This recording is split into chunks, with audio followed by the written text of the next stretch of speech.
He was filmed only from the waist up on national television.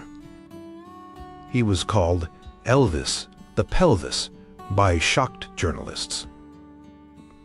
Preachers across America delivered sermons warning congregations about his movements. Angry citizens burned his records and photos in public displays.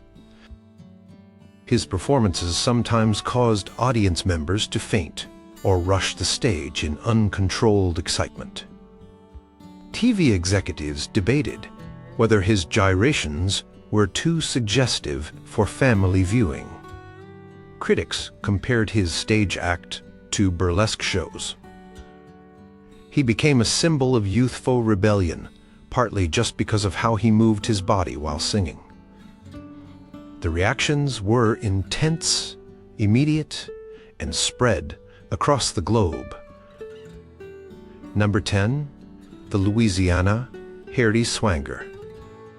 Long before the television cameras brought him into millions of homes, Elvis Presley was honing his stage presence on smaller stages, most notably the Louisiana Hayride radio broadcast show based in Shreveport, Louisiana.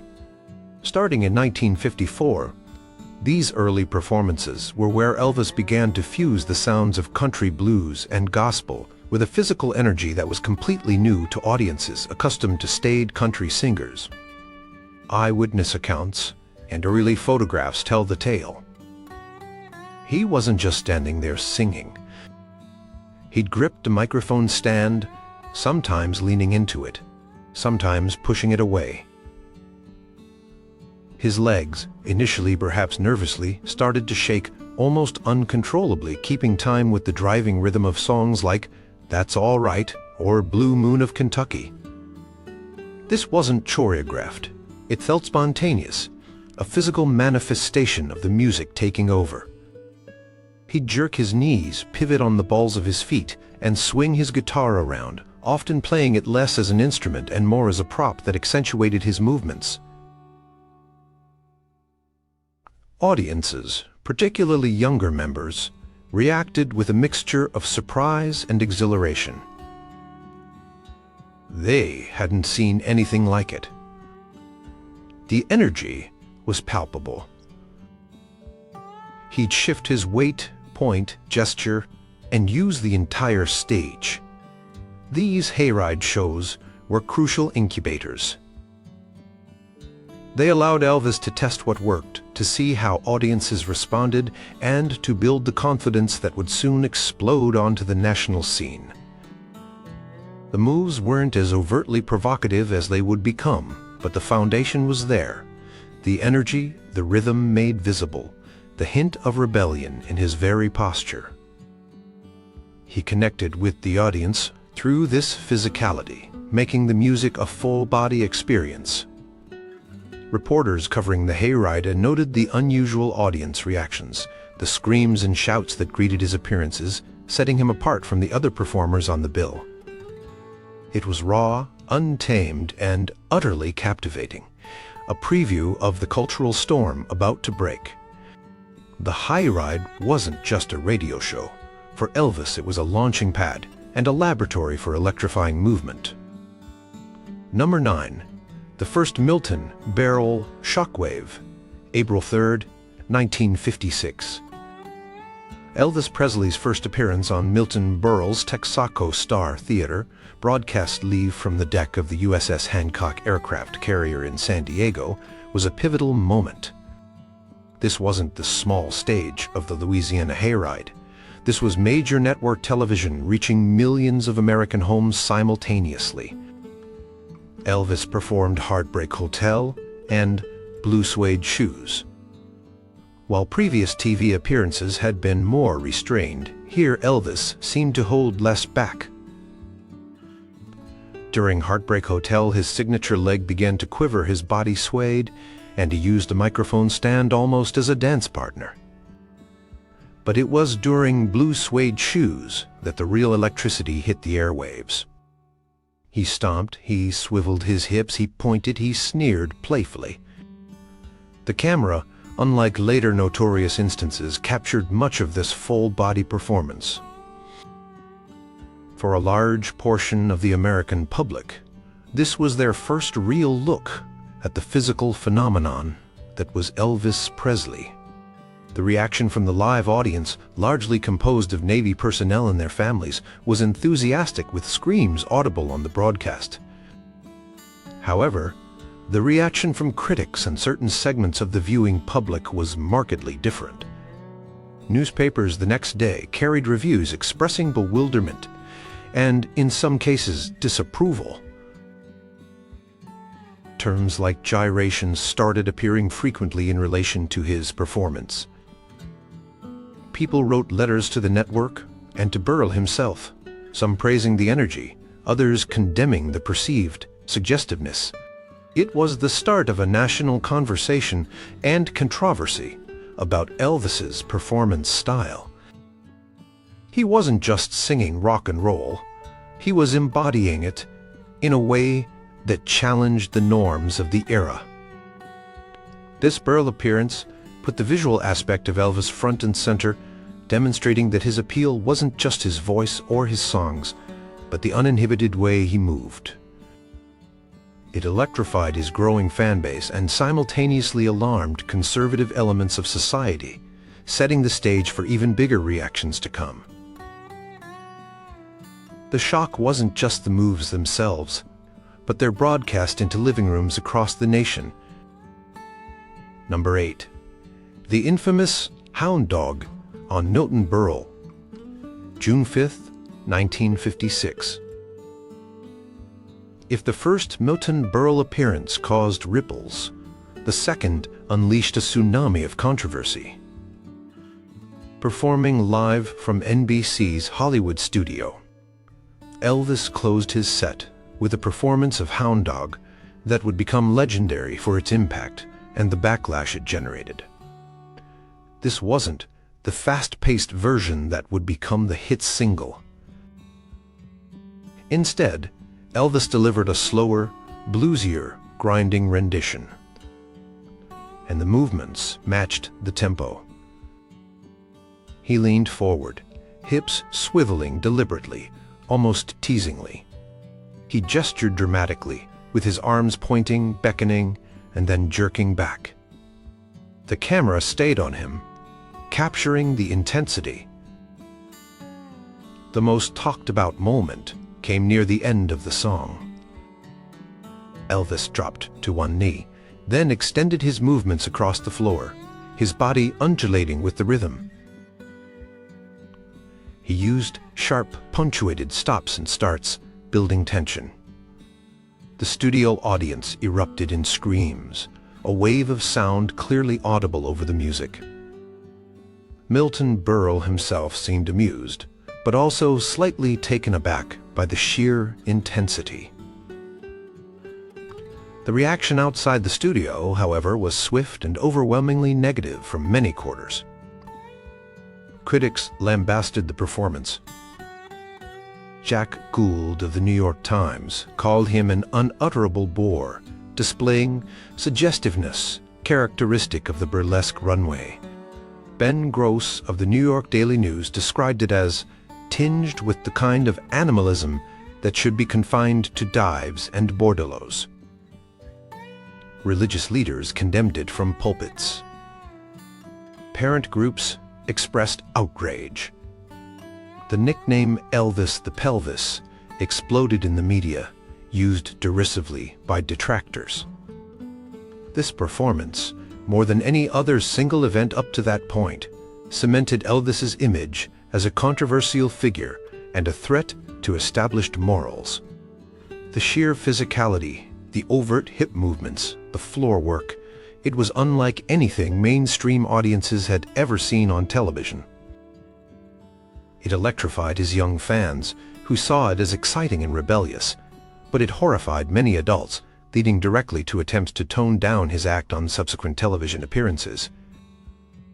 This single performance of Hound Dog became a cultural flashpoint, embodying the clash between the emerging youth culture and the conservative establishment of the 1950s. Number 7. The Tuxedo and the Basset Hound on Steve Allen, July 1, 1956. In the direct aftermath of the firestorm ignited by the second Milton Berle appearance, NBC rival Steve Allen sought to present a different, tamed version of Elvis Presley. The producers of the Steve Allen show decided to counteract the vulgar image by dressing Elvis in formal attire, a tuxedo, and having him sing Hound Dog, not to a screaming audience, but to an actual basset hound named Sherlock, who sat passively on a stool wearing a top hat. The intention was clear: to neutralize the controversial physicality and present a more comedic, harmless Elvis. Elvis, reportedly unhappy with the arrangement, but contractually obligated, went through with it. His movements were, by necessity, severely restricted. Standing relatively still in the stiff tuxedo, serenading the lethargic dog, the raw energy and signature hip swivels were absent. He managed a few eyebrow raises and slight upper body movements, but the electrifying physicality that had caused such a stir was deliberately suppressed. The performance aimed for absurdity rather than excitement. While the live studio audience chuckled, and the appearance garnered huge ratings, beating Ed Sullivan in the competing time slot that night, which reportedly prompted Sullivan to book Elvis. The reaction from Elvis's core fans was disappointment. They felt their idol had been mocked and neutered. Elvis himself later referred to the appearance as the most ridiculous performance of his career. Interestingly, later in the same show, Elvis participated in a Range Roundup comedy sketch dressed as a cowboy character, Tumbleweed Presley. In this less formal setting, he seemed more comfortable and actually managed to incorporate some quick leg shakes and energetic movements while singing a snippet of Heartbreak Hotel, proving that the electrifying instinct was hard to suppress completely. The Steve Allen Show appearance stands as a fascinating moment, an attempt by the establishment to control and redefine the Elvis phenomenon, stripping away the very dance moves that were electrifying audiences, and inadvertently highlighting just how integral those movements were to his revolutionary appeal. Number 6. Ed Sullivan's Waist-Up Strategy, Round 1, September 9, 1956. Ed Sullivan, the influential host of his eponymous Sunday night variety show, had initially been hesitant to book Elvis Presley, reportedly finding his performance style distasteful after the Milton Berle controversies. However, seeing the massive ratings Elvis pulled for Steve Allen, Sullivan changed his mind, securing Elvis for 3 appearances at a then unprecedented fee of $50,000. For Elvis's first appearance on September 9, 1956, Sullivan himself was recovering from a car accident, so British actor Charles Laughton filled in as host. Aware of the controversy surrounding Elvis's movements, a compromise was reached regarding how he would be filmed. While not exclusively filmed from the waist up, as would happen later, the camera work was noticeably more conservative than on the Berle shows. Director Marlo Lewis focused primarily on Elvis's upper body and face, especially during the ballad "Love Me Tender" and the opening bars of his songs. However, during the more energetic numbers like "Don't Be Cruel" and particularly "Ready Teddy," wider shots were used that clearly showed Elvis's leg shaking, his body twisting, and his energetic footwork. The studio audience, packed with screaming teenagers, reacted with predictable pandemonium. Their cries often threatened to overwhelm the music itself. Viewers at home got glimpses of the energy even with the cautious camera angles.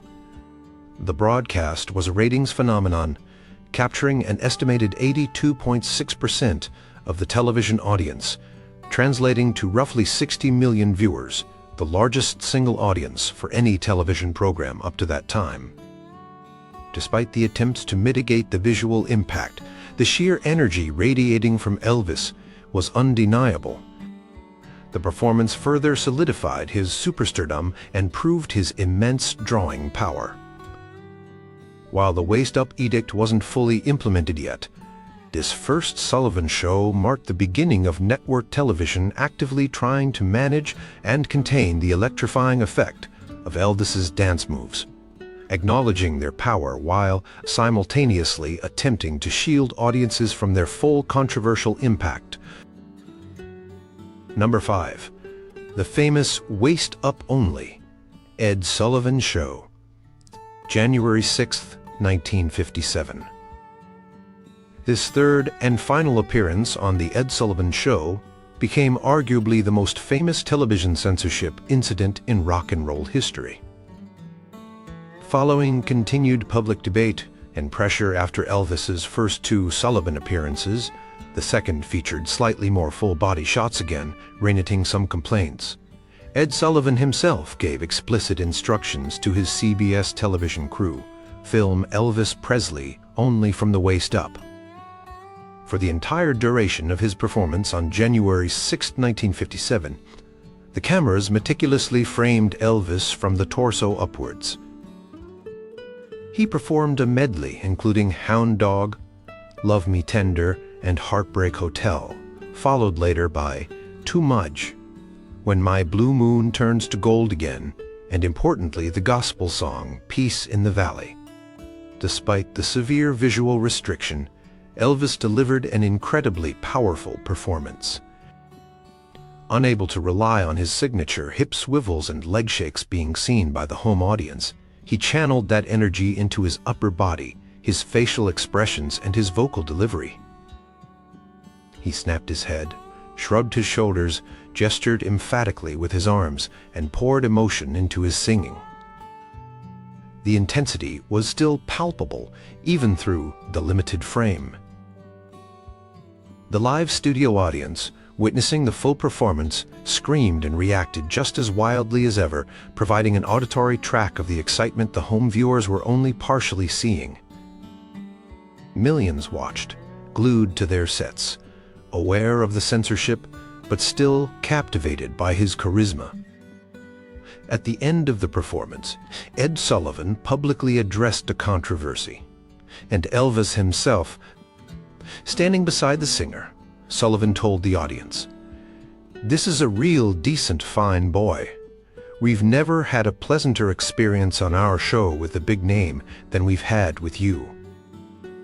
This public endorsement from the influential Sullivan was seen as a major validation for Elvis, helping to counter some of the negative press.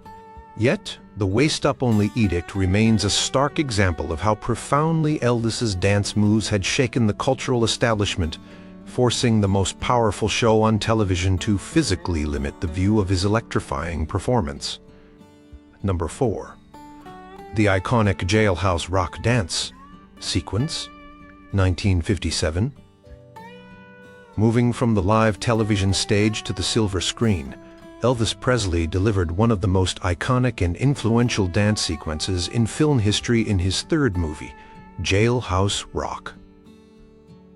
The title song's production number, choreographed by Alex Romero, though Elvis himself reportedly contributed significantly to his own movements, presented a different facet of his physicality.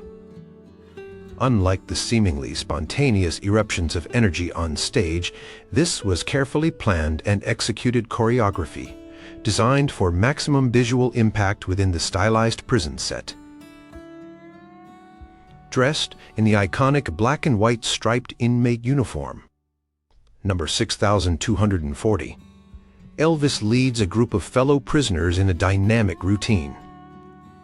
The sequence is filled with sharp, angular movements, dramatic slides across the cell block tiers, synchronized steps, and energetic jumps. There's the famous knee slide, the leaning against the cell bars, the quick spins, and the moment he slides down a fireman's pole. Elvis moves with a coiled intensity, a blend of youthful rebellion and tightly controlled power. His movements are crisp, athletic, and perfectly synchronized with the driving beat of the Leiber and Stoller song. It's less about suggestive swiveling and more about explosive rhythmic energy and stylized toughness. The sequence was groundbreaking for its time, often cited as a precursor to modern music videos. It showcased Elvis's natural dancing ability and charisma in a new context, proving he could handle complex choreography while retaining his unique magnetism. The jailhouse rock sequence electrified movie audiences worldwide. It wasn't just a song in a film, it was a dynamic visual spectacle that burned itself into pop culture memory. The energy is infectious, translating perfectly to the big screen. It demonstrated that Elvis's physical power wasn't limited to wild improvisation.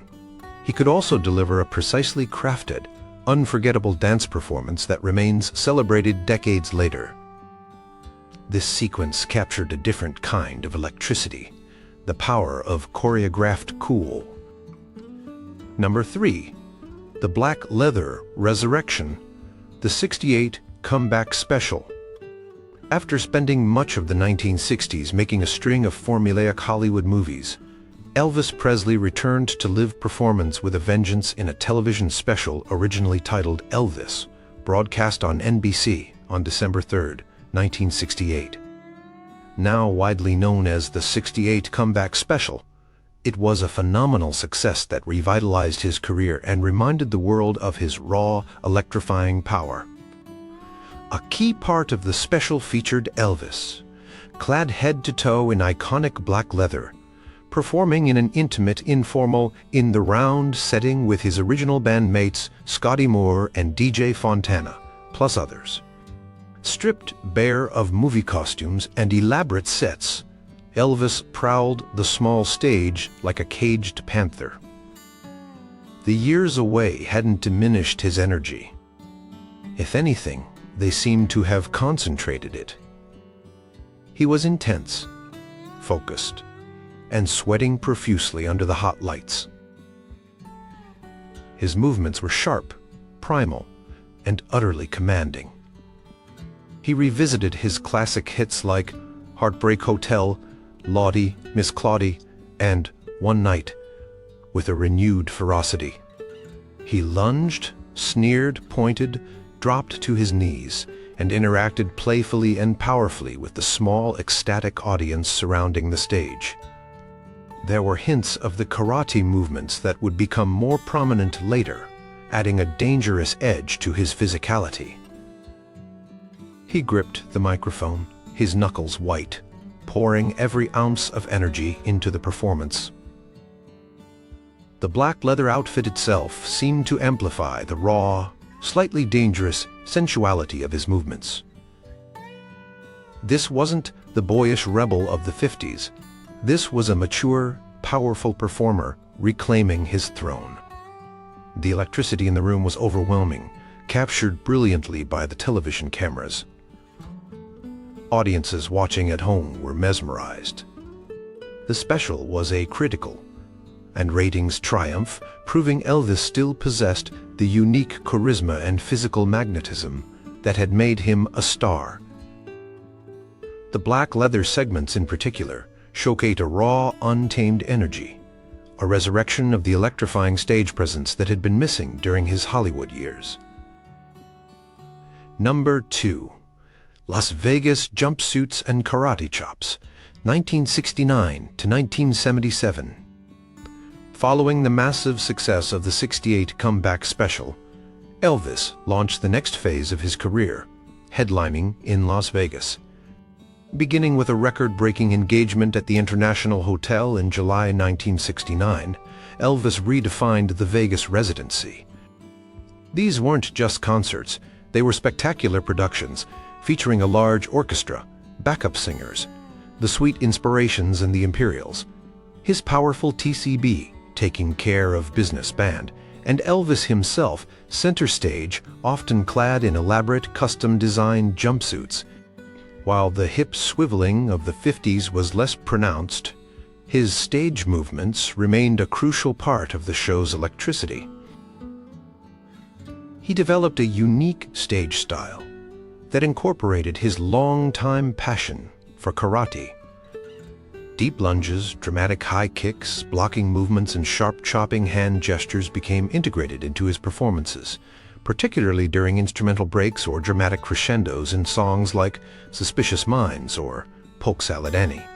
These karate-inspired moves added a new dimension of power, athleticism, and theatricality to his stage presence. He commanded the large stage, pacing back and forth, interacting with the band, and connecting with the massive showroom audiences. The jumpsuits themselves, often adorned with intricate patterns, studs, and capes, accentuated his movements, especially the dramatic flair of spreading his cape wide at the end of a powerful number. He would famously toss scarves, kissed or wiped across his brow, into the adoring crowds, causing scrambles among fans. While performing ballads, he could stand almost still, conveying emotion through his voice and posture.